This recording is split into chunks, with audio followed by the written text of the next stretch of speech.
para sa mahal kong apo na si Dorothy. Habang binabasa mo ito, malamang ay wala na ako. Mula sa pagkabata mo, ay ako nang nag-alaga sa iyo. Kilalang kilala kita, Apo. Alam ko kung ano ang magpapasaya sa iyo. At alam ko rin kung ano ang magpapalungkot sa iyo.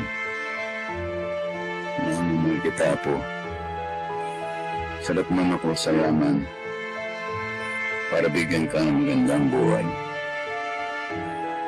Kaya nagsisikap ako para napalaki kita ng tama at may paggalang sa kapwa.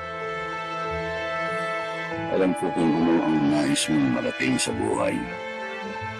Ang pangarap mong maging flight stewardess